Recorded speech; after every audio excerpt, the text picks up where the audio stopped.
अनेक वर्ष वेगवेगळ्या पद्धतीनं देशाची सेवा करण्याच्यासाठी डॉक्टर मनमोहन सिंगांनी योगदान दिलं.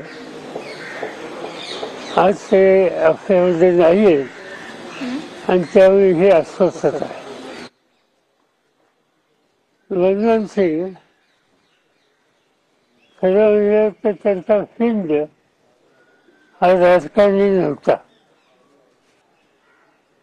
एका दृष्टीनं उत्तर अर्थशास्त्रज्ञ होते, विचारवंत होते आणि सतत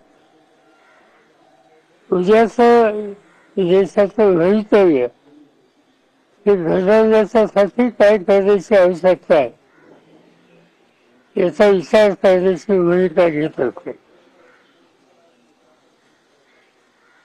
माझा त्यांचा जो परिचय होता तो मुंबईचा होता.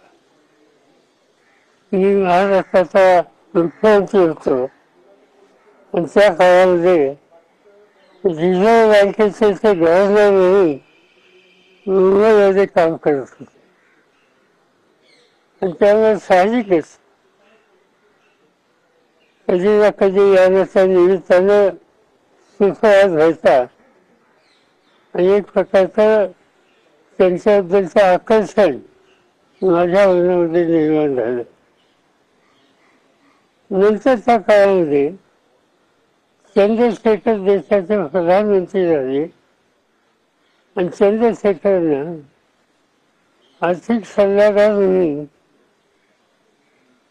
जे काही त्यांचे सहकारी होते त्याच्यामध्ये मनमोहन सिंगांचा सहभाग होता.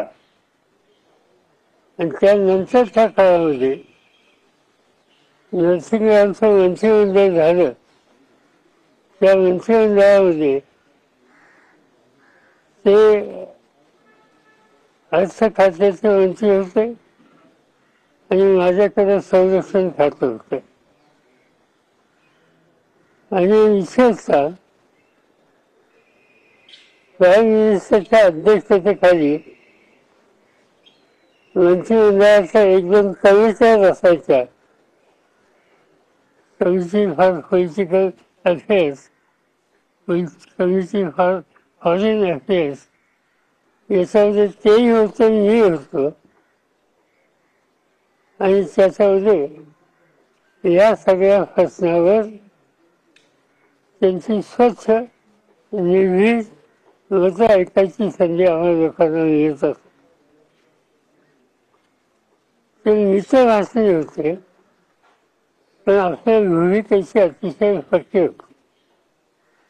नंतर देशाचा प्रधानमंत्री पदाची जबाबदारी त्यांच्याकडे आल्याच्या नंतर त्या 10 वर्षामध्ये देशाच्या विशेषतः अर्थव्यवस्थेला एक दिशा द्यायचं काम त्यांनी केलं.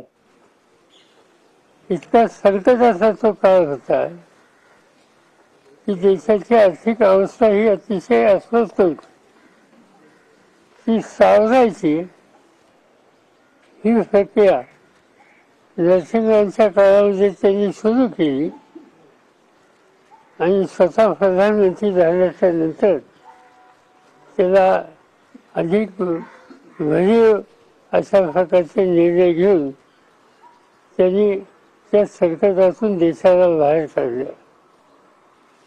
त्यांच्या या 10 वर्षाच्या कालखंडामध्ये अनेक निर्णय असे होते. उदाहरणार्थ राईट ऑफ इन्फॉर्मेशन, या देशाच्या नागरिकाचा शासकीय निर्णयाच्या संबंधीचा माहिती घ्यायचा अधिकार हा आहे.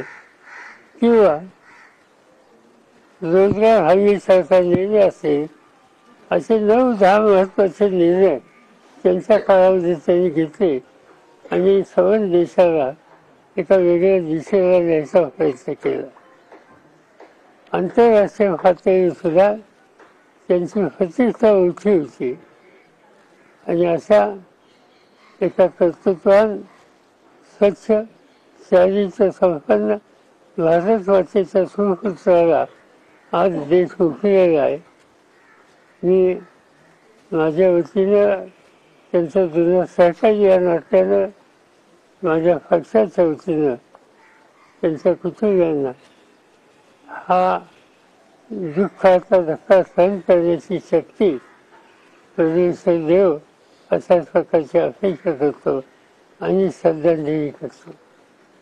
आज का दिन देश के लिए एक दुखदायक ऐसा दिन है.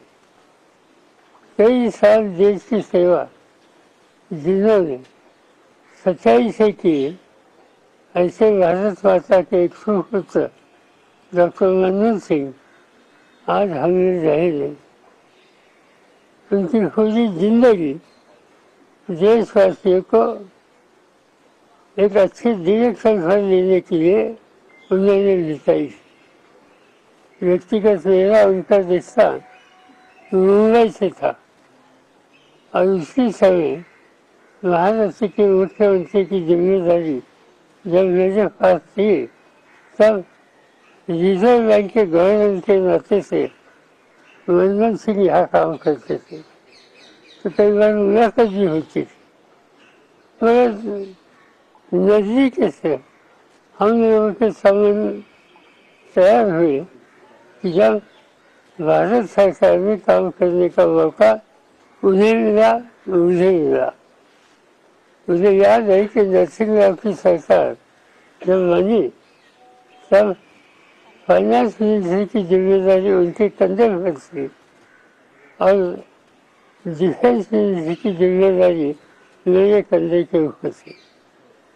मेरे फाइनेंस मिनिस्टर की जिम्मेदारी तो ज़्यादा इम्पोर्टेंट थी क्योंकि देश की अर्थव्यवस्था बड़ी मुश्किल से गई थी. जहाँ तक देश का सोना गिरवी रखने की नौबत देशवासियों के सामने, शासन के सामने आई थी, ऐसी स्थिति से इस देश की अर्थव्यवस्था ठीक रास्ते पर ले जाने का काम मनमोहन सिंह ने बड़े मेहनती से किया.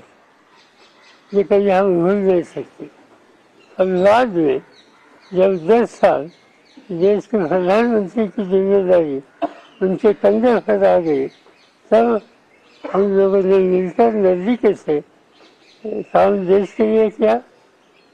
मुझे एक बात हमेशा मेरी याद में रहती है कि जब देश की खेती का कारोबार मेरे कंधे पर था तब जो कोई नीतियाँ हम तैयार करते थे, इन सब नीतियों को पूरी तरह से प्रधानमंत्री कार्यालय से और व्यक्तिगत प्रधानमंत्री की तरफ से मुझे मिलता था. क्योंकि मनमोहन सिंह एक कोई काम अच्छी तरह से करते हैं, इसका विश्वास उनको जो मिलता था तो पूरी ताकत से अपने साथी को सहयोग देते थे. और मेरा परम भाग्य था कि इनके साथ हमने काम किया, उनका सहयोग हमेशा मिला. और देश में और एक बात हमने देखी कि प्रतिपक्ष के नेता ऐसे विरोधी पक्ष के नेता की जिम्मेदारी राज्यसभा की जब उनके पास थी तब अपोजिशन का लीडर कैसे काम कर सकता है ये उन्होंने पूरे देशवासियों को दिखाया. आज मनमोहन सिंह हम लोगों में रह नहीं, देश की सेवा करने वाला भारत माता का एक सुपुत्र आज हमें रहा नहीं. आज ये देश के लिए बहुत बड़ी सोच है. मैं मेरे पार्टी की तरफ से व्यक्तिगत रूप से उनके परिवार को जो संकट आया इससे सामना करने के लिए एक शक्ति विरोध ताकत मिलेगी ऐसा विश्वास करता हूँ. श्रद्धांजलि अर्पित करता हूँ. इजाजत है. Thank you sir.